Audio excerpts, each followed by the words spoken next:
Not a good start to the show tonight. I did something kind of dumb. I turned off the sound, but I did it for a reason. I didn't want to be able to hear it. Now I don't know if you guys can hear it. So that's great.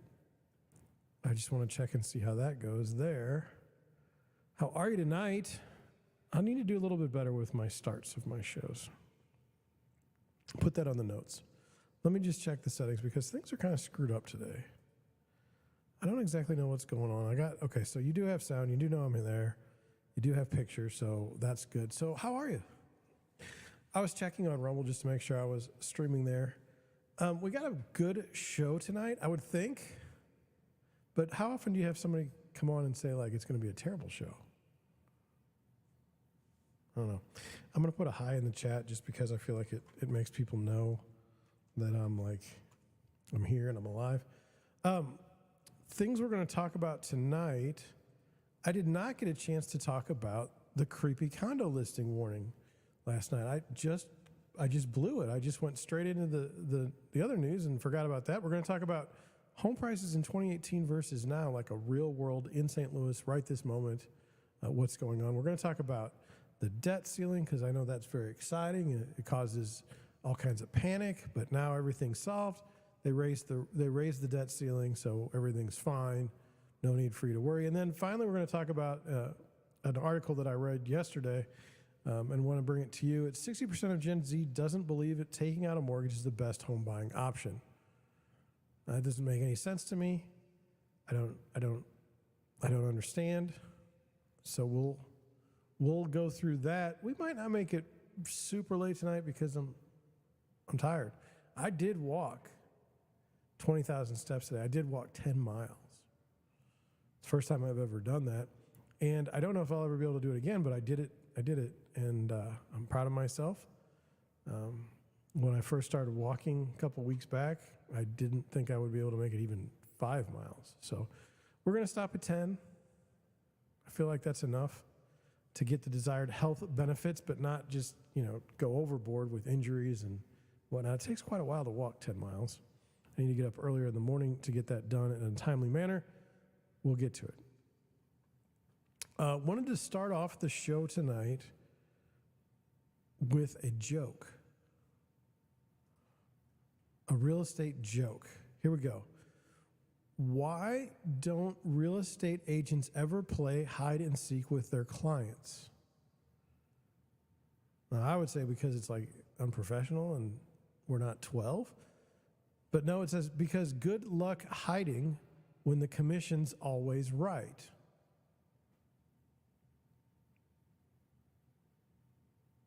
I don't know what that means.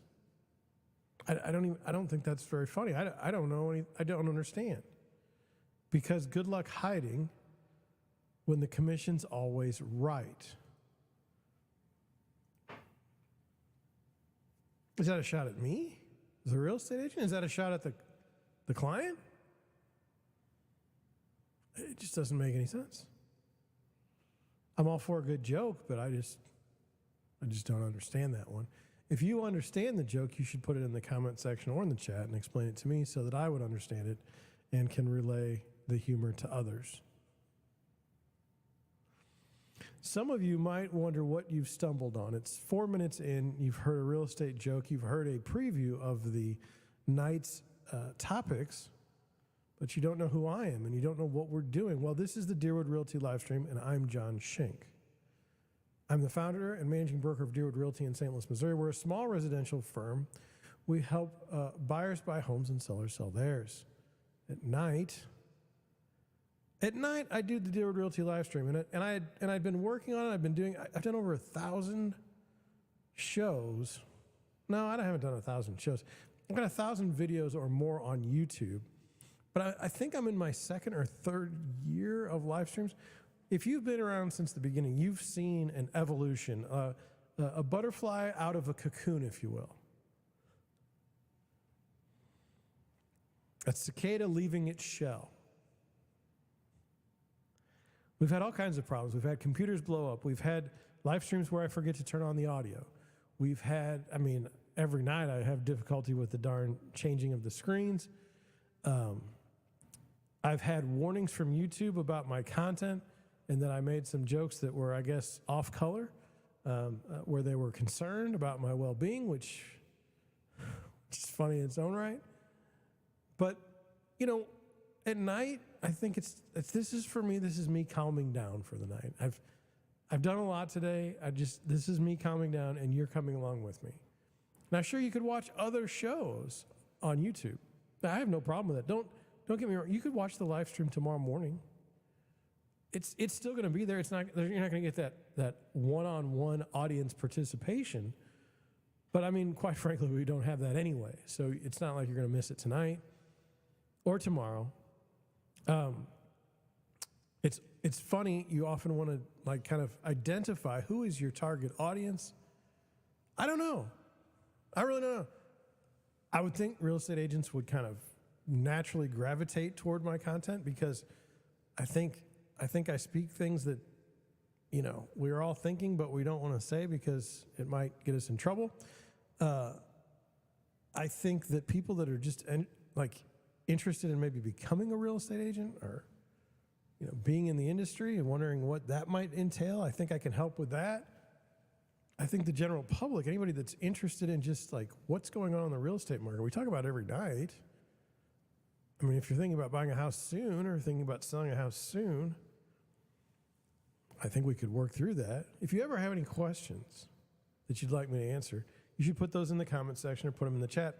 I've not been good with the chat. So that's not so good if this is a live stream, if you're bad at the chat. Well, I'm just trying to get better. That's all I can say. There's such a lag between, I'm on StreamYard, there's such a lag between when somebody types in a question or when they type in something and when I read it that I forget about what I'm talking about from before. So that's problematic. And then sometimes people use sarcasm and I mean, I love sarcasm for humor, but I get tripped up on sarcasm in the chat. And so I'm like, I don't know if I'm screwing up or if someone else is screwing up. It's awkward, but maybe that's the fun part of having a live stream. We don't do video games on my channel. I'm just not that guy. I feel like I'm a little bit, you know, too old for that. I'm in my 40s. So I'm not big on playing video games and having you watch. Whatever. Anyway, that's the Deerwood Realty live stream. That's what we're doing tonight. I feel like things are pretty good. What I'd like to do first is I'd like to show you the current mortgage rates. Like, what are we doing mortgage-wise right now? Here, I've shared it. Now I have to go back and check to make sure you can see it. I don't like that one. I like this one. I don't know if you can read that now on your computer or laptop or television. I can't read it from this screen, so I have to go over here. We got below 7% on a 30-year fix today, 6.95%, a drop of 7 basis points. To me, the rates have really been bouncing lately. I think we had a 14-point jump yesterday on the concerns of the debt ceiling, which is a total manufactured crisis that I can't stand, and I hope it just drives me insane. 7%, 6.95%, not a good number for a 30-year fixed. It should cause the real estate market to slow down. It hasn't caused the real estate market to slow down in St. Louis yet. I hear that in other parts of the country, the market has slowed. I don't believe that, honestly. Like I'm not there, so I wouldn't know. All I know is that whenever I try to go buy a house with my buyers, there's always 20 offers, and they're always over asking, and it's always just an absolute disaster. Found something on my floor, and I don't. Oh, it's tape. Anyway, in St. Louis, the market is stupid strong, and I'm not proud of that. It is what it is. So when I'm reading about woe, tales of woe in other parts of the country, I can't really relate. However, I just know that St. Louis is kind of behind. Like, I remember during the mortgage crisis in 2007, 2008, I went out to Denver and they were just building like crazy, maybe even a year before we started seeing any construction in St. Louis. My understanding now is Denver's not doing as well. It's a shame. It's a shame. They had a good thing going. Let me go here like this. Okay, let me fix that. I'm going to turn this over to something maybe a little more serious than I'm used to. I don't think people, let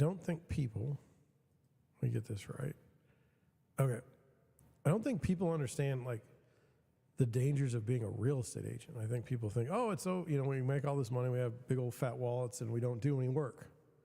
I think that's what most people think. Or they're like, real estate agents, they didn't go to school, they're dumb, they charge too much. There's all kinds of negative stereotypes about a real estate agent. I understand some of them are probably warranted. But I don't think that any group should be targeted by violent, sick people, to be honest. And I've always, if you look back at my podcasts and if you look back at my other streams, I've always advocated for realtor safety because this is a very, very dangerous business. And I say this, you probably don't even think about it, but in my own office, which is me, like I always tell my wife, like, here's where I'm going. Like if somebody calls me for a listing call, here's where we're going. Now let me try to throw something your way that you might not understand. So I can get a random call from somebody who I've never heard of, and they can say, hey, I want you to meet me at this vacant warehouse at 8. I'm thinking about making an offer on it, okay? Now, I don't know this person. I don't know anything about them. I'm not going at 8 o'clock at night if I don't know anything about the person. I don't know if they're pre-approved. I don't know anything about that. Now, this can get me in trouble. I could get a fair housing violation against me because I could be discriminatory towards some group if I knew that that was some group that I was discriminating. I don't even know. All I'm saying is that I'm very judicious with my time, and I'm very judicious with the places that I go with people I don't know. And I think that I'd rather live than deal with than worry about a fair housing violation citation. I'd rather live. So if there's a time when somebody randomly calls me to go see a place and I don't know anything about them, I don't go. And this is why you may be surprised that like real estate agents typically work by referral as the number one reason, like the number one way they get new clients, because it's much better. Like if I know a friend that's selling a house, okay, and I've sold a house for them, and they have a friend that might be wanting to sell their house, then I kind of know that person. I know of them, okay? That's a lot different than picking up leads off of Zillow, who I have no idea who these people are, and now I'm gonna turn this deal now, like to each their own, okay? Some people don't think that there's any problems with safety for realtors. I do. I'm always concerned. I wish the business would be a little bit different that way. I wish we would be more cognizant of safety. But that being said, let's go over just a typical, this is not unusual. This is what I got in my inbox the other day, my email inbox. It says, we've been advised of a gentleman in South County, which is like below 40 in St. Louis, Highway 40. I'll say that. It's probably even below, I don't know. I live in South County and I'm in Afton. Maybe below 44. So we've been advised of a gentleman in South County calling real estate agents and asking for help with listing his condo or showing him property. So that's not unusual, okay? That's not unusual. He will only work with women. That got weird quickly. His behavior and interactions have been described as odd and concerning, and we believe it is best to make everyone aware of the circumstances, okay? So now there's some creepy dude that only wants to list his condo with women, which, I mean, I have no doubt that there's men out there that go looking at real estate agent profiles until they find one that they find interesting. This is not a surprise to me, and it's not a surprise to me that women, real estate agents, anyway. One brokerage reported 2 situations where he asked them to help him list a condo in Arrowtree. During one listing appointment, he referenced a situation where an agent was locked in a bathroom and killed. The agent told him that her husband knew where she was and would come to get her if she did not check back in with him. Then the agent left. Now that's creepy. Okay. In the second situation, he called another female agent to request a listing appointment. The agent said that she would be sending a male agent to help him. The man became irate, yelled at our agent, and then declined the appointment. So here's the thing, just the question is, what tipped off the second female real estate agent that the guy was so creepy that she didn't want to have anything to do with the listing appointment? Now, I understand, we only make money if we sell homes or help people buy them, okay? So it's not easy to turn down a listing appointment, all right? It says another brokerage had a situation where he requested help via their website to view properties, but would only work with a woman. Now, here is the bizarre thing to me. We hear all the time about working with underrepresented groups, okay? And here's a guy that's like, I won't work with men. Men are bad. Only want to work with women. Now, this is a sick dude. This guy's got problems. He's basically taking a situation and turning it on its head. Police have been called, but he's not done anything to warrant an arrest. Now, see, this is another thing. So there's no law against being creepy. There's no law against harassing real estate agents, really. I mean, somebody can literally call me all day long and ask for a listing appointment. They could just lock up my phone. It's nothing. What am I going to do? We feel that he's a potential risk to agents, and you should be made aware of this situation. For additional background, see an agent's post from one brokerage internal Facebook group below. Now, this is it. It says, below is a post from a realtor who dealt with this individual. I received an inquiry this past weekend from a blank to list his condo, and I'm not going to tell you where. In my initial call, I referenced the murder of a realtor in another home that had 3 murders take place. He's fixated on death and has a volatile disposition. When sharing my experience, I realized another agent from our company had recently met him and had a very traumatic experience on April 23rd. He locked her inside his home and talked about how a realtor being chained up and murdered wore a surgical mask the entire appointment and became emotionally volatile. I offered to connect him with another agent. He asked their name, and I said a male's name. He abruptly said, no, be careful.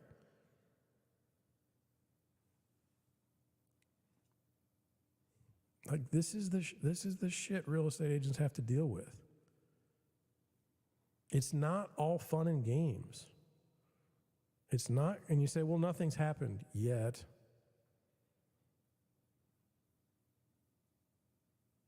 And you say, well, what can you do? Well, you could call the police. Police aren't going to do anything. Police aren't going to do anything because nothing's happened yet.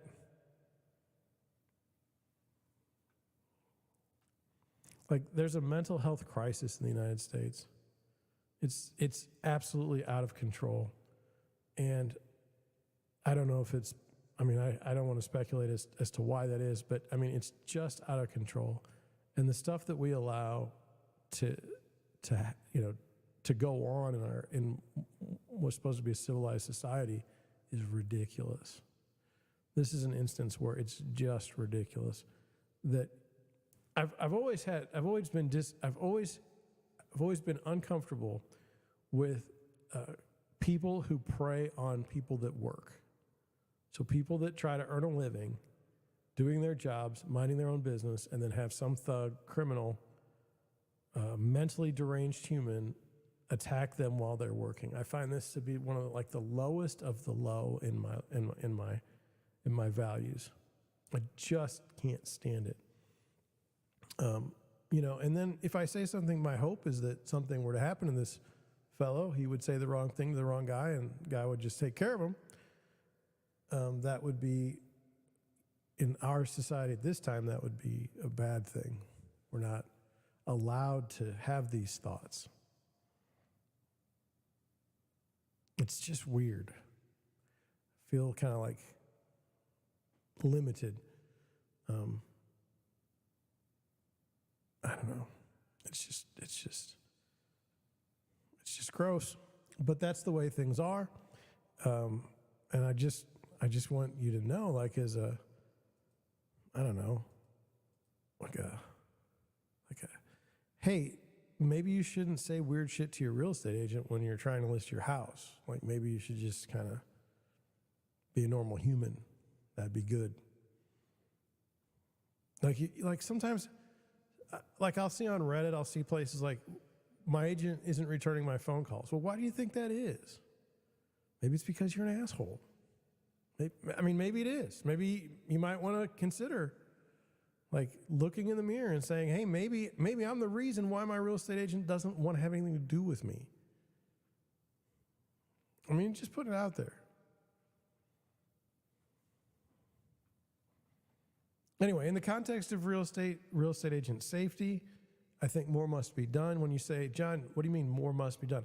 I don't mean we have to have some sort of worldwide initiative.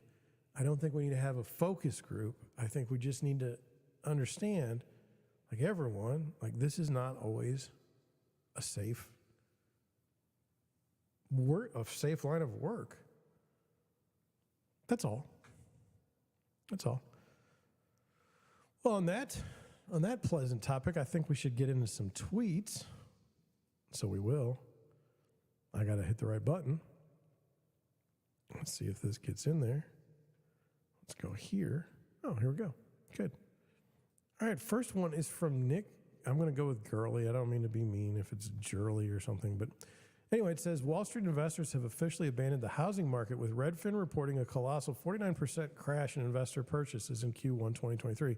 This is the biggest annual decline on record, even bigger than the drop that occurred in 2005, right before the last crash. Markets where real estate investors bailed the most, according to Redfin: Atlanta, Charlotte, Phoenix, Las Vegas, Nashville, Jacksonville, Tampa. Wall Street pulled out hard on the pandemic boomtowns. Higher interest rates have nuked investor housing demand, with mortgage rates now trading above cap rates, indicating that Wall Street investors are guaranteed to lose money on their rental after paying debt service. Thus, they've stopped buying. Now, some people may mistakenly think that Wall Street landlords buy in cash. That's really not true. While the offer is in cash, the source of the cash is almost always debt, usually from the mortgage-backed security market. And this mortgage-backed security market has completely collapsed. Wall Street landlords only managing to raise $0.6 billion so far in 2023. That compares to $17 billion in 2021. So quite literally, the capital is no longer there for Wall Street to go and buy houses, which is great news for regular home buyer. In markets like Charlotte, Atlanta, and Phoenix, regular buyers stole back market share from investors quite substantially. The case of Charlotte, where investor share dropped from 33 to 18%, according to Redfin. Now, investors aren't pulling out of all markets. In a market like Cleveland, investor buying didn't drop as much. Why? Because a market like Cleveland offers investors higher return. The cap rate in Cleveland is 6.2, much percent than the 4.6 higher average. So, if we can kind of go through this, if we can kind of, I don't want to read the whole thing because I don't really like Twitter threads, like long ones. In July of this past year, I listed a house, and within the first hour that I had it listed, I had an offer from a BlackRock investment company subsidiary to buy the house free and clear for almost the asking price, which was stupid because I knew I was going to get more than asking. I mean, that's the market we were in. So I just politely declined I politely declined the offer, and I moved on down the road. Now, this was beneficial for me because then if anybody asked me, do you have any offers on the house? I did. I did have an offer the minute that guy wrote one. There was other scuzzy stuff. The offer came out of the Denver office. We're in St. Louis. I don't even know. Oh, I think I could have kept the commission if I got the deal under contract, which to me, that's not doing a service for my seller. If all of a sudden I'm the agent on the other end, I just find the whole thing off-putting. And so I didn't do it. Now I will do dual agency. I don't have any problem with that, but I don't do it in those situations where I feel like I feel like I can't represent somebody the right way. And so it's very hard. Like, this is why I've always had trouble with, have you ever seen those like real estate agent, like sell your house guaranteed? The thing he gives is, okay, if no one else buys your house, we will at a set price. Well, if that's the case, then what's the set price? And why is it so much lower than what you think you can get in the open market? And then if you're profiting off of buying that house, who are you really serving when the person lists the house? To me, it's a question of agency, and I just always found that to be off-putting. I don't do a home sold guarantee. It brings in a lot of business. The people that I know do the home sold guarantees are doing good business. The public wants it. I just don't believe that I should be providing it, and so I don't. Anyway, I think that places like Phoenix, where there was so much iBuying companies and things of that nature, I think that's a reasonable explanation. Now, here's my disappointment. Wall Street comes in and runs up the prices of the houses, okay, and then dumps them and makes the poor family or individual that's not a corporation, that's not seasoned or experienced, gives them a chance to buy a house in a way more expensive than it would have been had the investor not been there in the first place from Wall Street. This is my opinion. The Kobayashi letter, I guess, I don't exactly know if I say it right. I must look that up at some point in time. The U.S. debt ceiling has been raised 79 times over the past 63 years. Over the last 10 years alone, the U.S. has added $15 trillion in federal debt. Since 2020, U.S.'s debt is up by $8 trillion. At what point do we just remove the debt ceiling altogether? The U.S. has unlimited borrowing power either way. Based on this and based on what I've seen in my own lifetime, I believe that the debt ceiling is a manufactured crisis designed to allow politicians cover for them to continue to spend money that we don't have. That's my only explanation. It's to create a drama and cover so that, so we can, oh my God, we're going to end food stamps. If we default on the debt, we won't be able to afford food stamps. We won't be able to pay Medicaid. We won't be able to have mortgages, federally subsidized mortgages. It goes on and on and on. But really what it's about is we're going to spend more money every time. And I feel like that's true whether or not it's a Democrat or Republican-led House or Congress. I never see any sort of fiscal restraint coming out of Washington. I know the Republicans often campaign on fiscal restraint. They're the best at campaigning on things that they absolutely aren't going to do. They're never going to rein in spending. They never have. Or they do this stuff. They say the Democrat proposal will be for $10 trillion. Republicans will say, well, that seems like a lot of money. What about $8 trillion? We'll give you $8 trillion. Oh, okay. They take it. And then the Democrats say the Republicans are terrible because they didn't give us 10. And the Republicans are like, why did you say mean things about us? We thought we were friends. This has happened now for like 40 years, my entire life. It gets old. It gets stale. And I see people that are Congress people, and they're tweeting that how this was a wonderful victory for the Republicans and Kevin McCarthy and specifically. It's like, wow. You think we're stupid? We are. We keep voting for you. All of them, Republicans and Democrats. It's just, they're all just disgusting. Disgusting. They lie so bad. It's terrible. Anyway, Darth Powell, the average housing downturn is roughly 33 to 70 months. We're in month 6. I don't know that we're in a downturn. Okay? I don't know that we're in a downturn. We're not in a downturn in St. Louis. We may be other places, but we're not in St. Louis. Will we be at some point down the road? Maybe. It just hasn't happened yet. But Darth Powell was full of tweets today. This was something. The thesis, he has a thesis about the housing market, and I think it's worth reading. There's no structural housing shortage. Housing went from short-term rentals, second homes, and rentals. Travel demand came from $1.8 trillion in non-payment and student loans. More homes added per year due to death than there are working-aged adults added, collapsing demographics. I cannot pick at this very much. I don't see this housing shortage, okay? I see shortage of available housing at decent prices. I don't even know if I've told you, but I've talked to my buyers, and I said the only thing that comes to market anymore is either an estate or a divorce. No one at 7% interest is looking for a move up in home. And so when you get this estate that comes out, the house is nasty.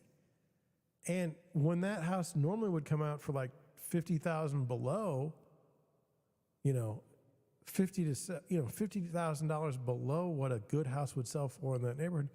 In this economy, it's $50,000 more than what a normal good house would go for. It's crazy. It's crazy. And then the housing went to short-term rentals, which I do believe. Second homes and rentals.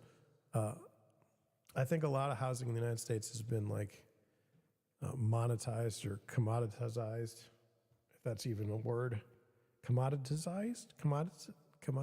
Look, it's 11 o'clock in Central Time here in Missouri. I'm allowed to stumble a little bit.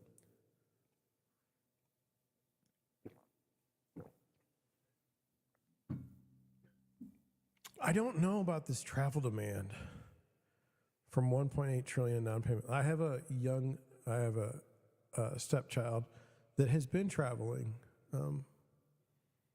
and will travel more. But they're only 18. They're not in that student loan debt forbearance yet. Those would be a little bit older. Those people would be in maybe their 20s, like 24, 23. So I don't have that one. And then,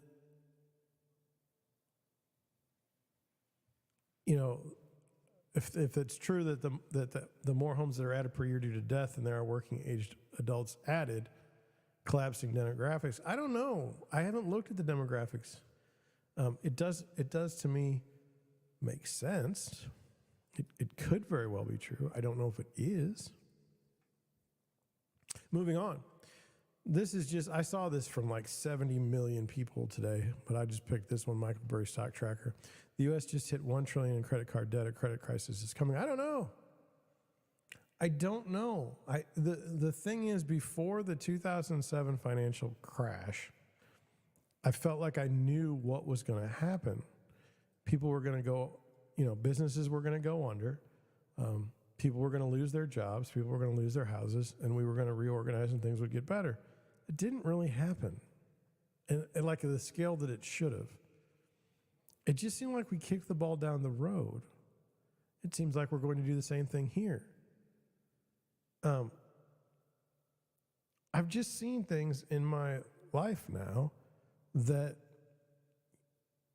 government steps in and just screws up the problem even more, even if they create the problem and then they screw it up even worse. And I fully see that this is going to be the case here. You gave people like 2% mortgages, 2 to 3% mortgages. People aren't moving. And then the people that are moving are paying out the gourd with their house payment, with their credit card debt, don't forget, used cars and new cars are all priced crazy. What are we going to do? It doesn't seem like a good situation, but what do I know, right? I'm just a real estate agent. That's it for the tweets tonight. I wanted to talk real quickly about a story just here in St. Louis about how inflation and how the housing market is out of whack. I've been watching this house for the last couple of weeks that one of my buyers is interested in. The house was purchased in 2018 for $685,000. The couple has done nothing to the house since 2018. Maybe changed the paint, okay? Maybe replaced light bulbs, okay? House is going on the market for $1.4 million. They did not do, $600,000-$700,000 worth of work. It's crazy. It's absolutely crazy. When I saw the house, I said, oh, this will come to market around $1 million. That'd be a pretty good deal. That'd be reasonable for everybody. They got, that's only what, $300,000 more than they paid into it. But no, they're up at $1.4 million. It's crazy. It's crazy. Now, what I don't know, but what I suspect that this is the true inflation. This is the true inflation. This is what you need to be worried about. The value, your purchasing power has been eroded significantly. And it's not coming back, I don't think. That's my concern. Now, I hate inflation. I don't believe inflation has been tamed. I don't believe that the statistics that the government uses to make their decisions are in any way based on reality. And I think they're lagging indicators, and I think that by the time they figure out that they've really screwed things up, it's going to be way too late. So they'll have to cut, and when they cut, then we'll have this era of easy money again, or you have companies that are kind of zombie companies that don't make any money, but they just suck up cheap credit. It's a very precarious situation in my opinion, but no one seems to care, or no one seems to be able to identify it. So here we go. Let's move on to our last article. I thought this was interesting. I have an interesting way I feel like of going through this. So let's get into the article here. It says 60% of Generation Z do not believe taking out a mortgage is the best home buying option. Here's why. Now look, I don't want to kick Generation Z. I don't want to kick millennials. I don't want to kick anybody.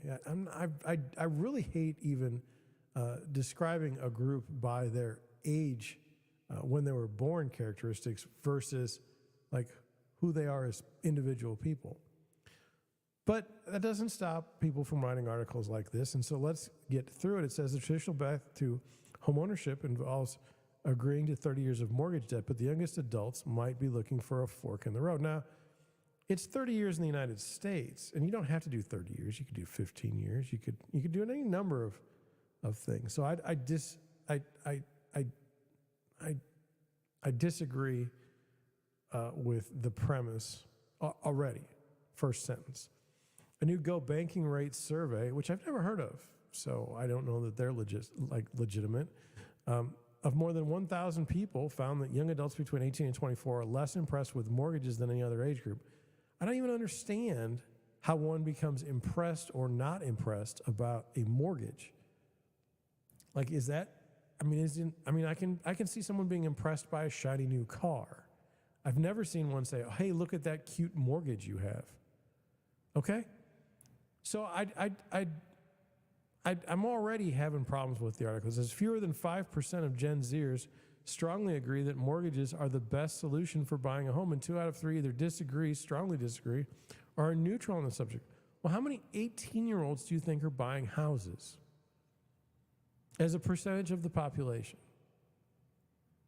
These are people that don't have any idea what a mortgage is right now, and that's not a slam at Generation Z. You learn about mortgages when you get ready to buy a house, and they're not ready yet. They've not saved up the down payment. They're just not ready yet, okay? Ask these people when they're 30 about a mortgage, and they're going to be much more knowledgeable on the subject. It says, has Generation Z been priced out? Do they value homeownership previously different than previous generations? Are they distrustful of banks or something else entirely? All these questions are silly. It says generation only knew the cheap mortgage era until it ended. Ralph D. Buganera, president of Home Qualified and senior vice president of Cardinal Financial, works closely with millennial and Gen Z buyers. He saw them outpacing their immediate elders, only to pull back when rates rose because they had never before encountered expensive loans. Generation Z is actually a generation that is ahead of the past generations in percentage of homeowners.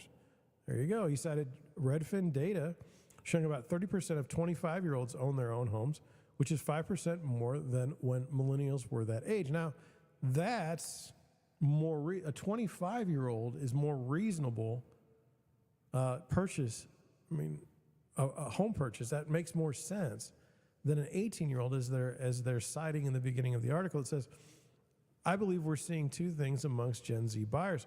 First, they were able to buy earlier because they came into a market environment of low interest rates, but this is only the only reality they knew. So with rates higher now, so soon after they were able to buy, they are hesitant to take on the debt. Now, I don't feel like I read that right or something doesn't make sense, but this is the only reality they knew. So with higher rates now, so soon after they were able to buy, they're hesitant to take on the debt. Well, they've already taken it on based on what you're saying.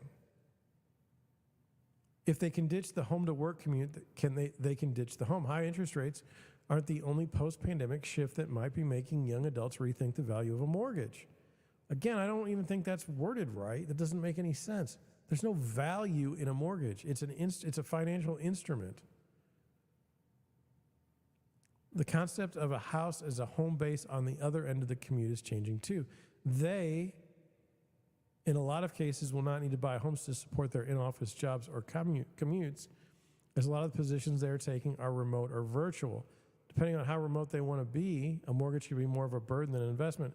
The other buying trait they have shown is that they want to be free to move around from state to state, in some cases country to country. They will for sure, on average, start families later, so having roots somewhere is not on their priority list. This is a very odd premise to me.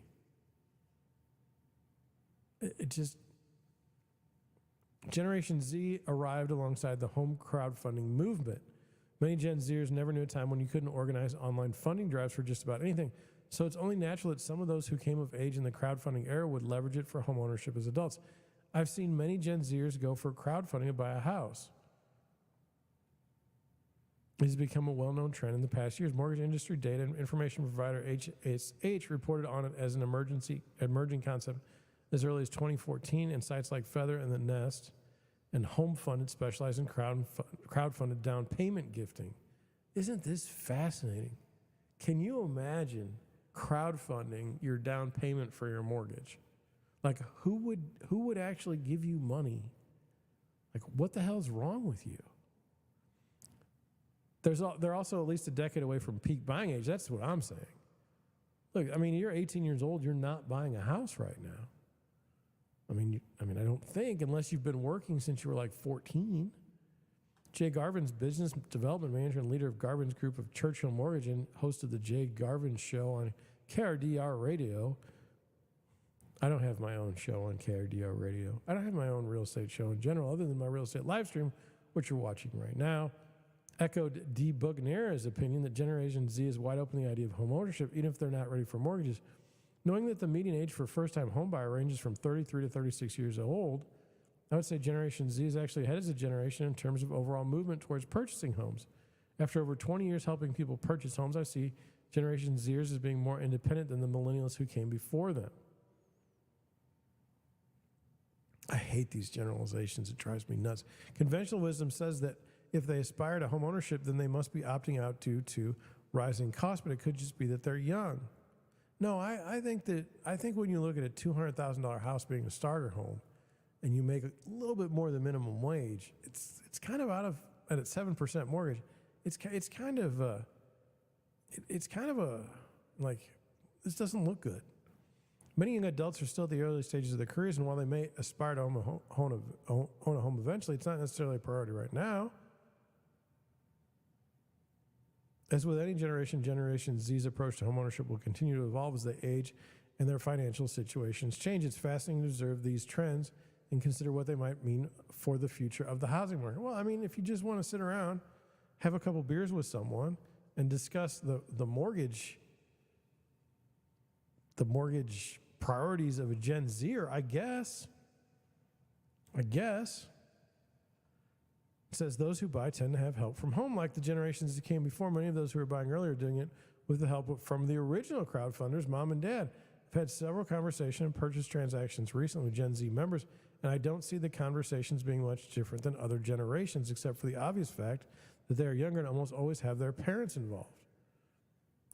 I do not see people, even older people, I don't see them buying houses without the assistance of their parents. It's very unusual that a parent doesn't send a gift letter to secure a mortgage. He told the story of a young woman who started work right out of high school to avoid college debt and bought a home at 23 through an FHA non-occupying co-borrower loan with a parent. Another story involved a young restaurant manager who was able to save $70,000, enough to convince his father to help him secure a mortgage. In another encounter, a 19-year-old got cold feet and dropped out of the home buying process. He had no desire to settle in one place right now, and the cost of living is outrageous. So he would rather go to a big city, make a solid income, and rent with his friends while they ponder what they want to do with their lives. If this what sounds familiar, it's because millennials were saying the exact same thing 10 years ago.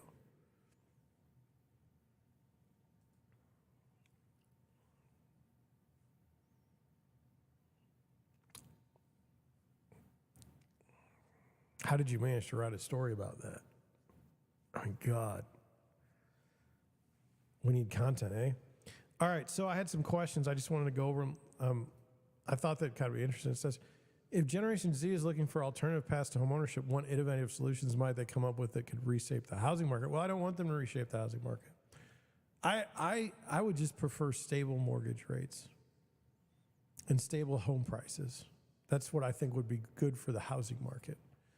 How does the concept of home evolve as work from home becomes more commonplace, and how might that affect Generation Z's homeownership decisions? Do you believe that work from home is more commonplace now and more acceptable now? During the pandemic, I would have said, hey, we're all going to work from home. After the pandemic, people started going back to work. Companies started saying, you need to be in the office. Uh-oh. I don't know what I lost. Oh, my camera froze. It'll come back.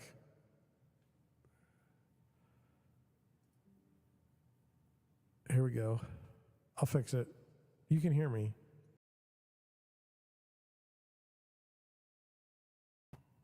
There. Sometimes I have things like just freak out. Not good. Okay, here we go. I'm good. I'm back on Rumble too. Anyway, let's continue.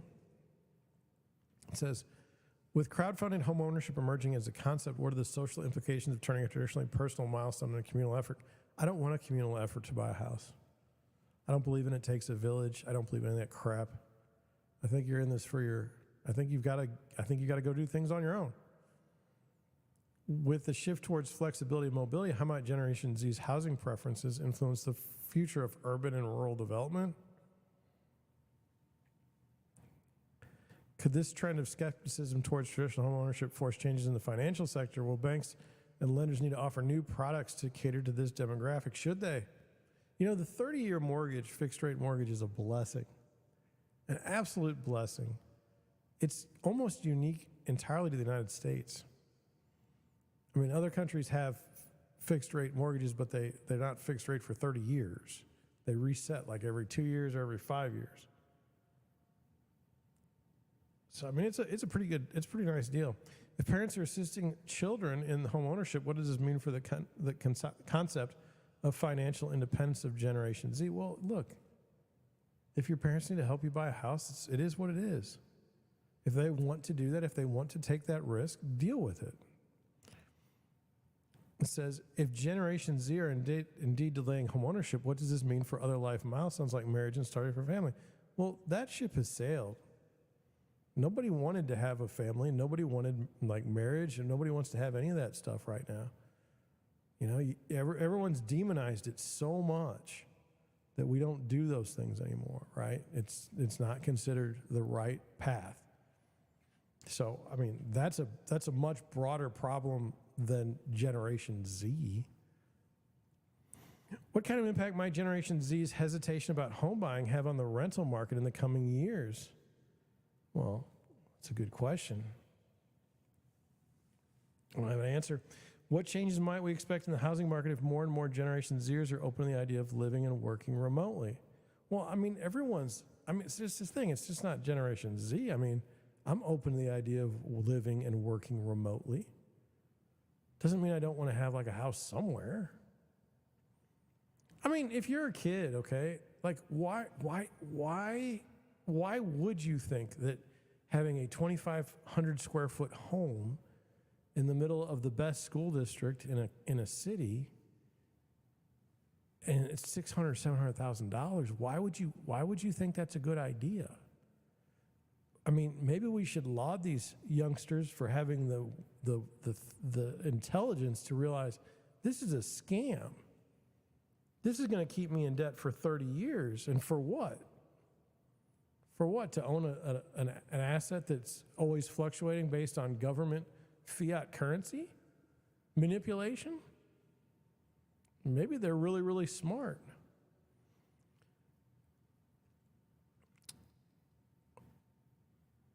How might Generation Z's approach to homeownership influence future policy making around housing and land ownership?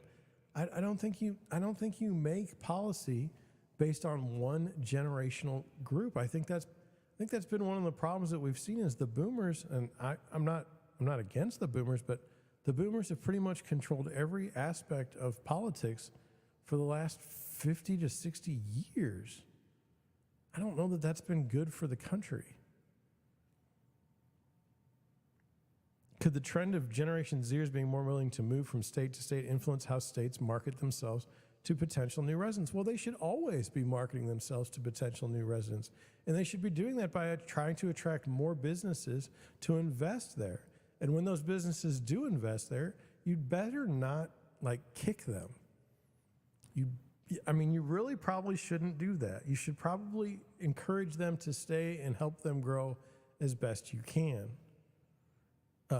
That not being the crony capitalist, we hand them a bunch of money. No, I'm talking about making conditions more competitive than other states. Like you see here in St. Louis, we have a problem. Okay, if I want to start a business, say I'm from Germany and we're a multinational corporation and we're going to move at least part of our operations to the United States. Okay, and we've declared it the United States. All right. Now, maybe I'm going to hire 200 people. Maybe I'm going to hire 300 people, 500 people. And I go to a local government and a state government, and I say, hey, I'm thinking about investing in your state. I'm thinking about moving a factory here. Now, if that guy goes to California, it's beautiful out there. But unfortunately, the policies for business are terrible. So that gets thrown out. You could go to Missouri or you could go to Chicago. I mean, you could go to St. Louis, you could go to Chicago. Kansas City or Chicago, that doesn't seem to be like the place where you'd want to go based on the crime statistics. I hate to throw those cities under the bus. I'm in the metro area of St. Louis and I understand it. We're trying to compete with people. And then you go and this guy says, hey, I'll move to Florida. It seems like they have a low tax rate. They have no state income tax. And it seems like they want business. Well, St. Louis can't compete with that. We can't compete with the weather. 100% can't. But that's what I'm saying. You have to try. You have to make an effort. How might Generation Z's changing view on homeownership affect the way we view and define success in the future? Well, I don't know how one defines their own success. I certainly don't feel successful at age 45. I don't know that I ever will feel. I feel like once I feel successful, I feel like that's going to ruin my drive to want to be better at everything I do. What kind of innovations might we see in the housing market as a response to Generation Z's unique needs and preferences? I don't know that they have unique needs and preferences. I really don't agree with that.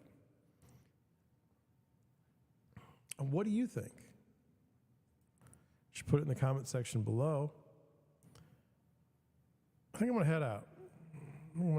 I feel like I've done what I've wanted to do tonight. We've gone through the list of things to pay attention to. If you were out right now and you want to buy a house, I think you have a good idea of what I would say. I think you'd have a good handle on things. I think much better than most people. And that's really the value that I provide. If you think you got something out of my live stream tonight, would you please click the live stream, comment, share, subscribe. I'm up to I don't know how many followers. I think it's 179.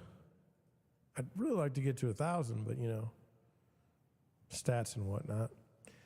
But anyway, I'm going to head on out. Thank you for watching. Thank you for listening, and I'll catch you on the next one.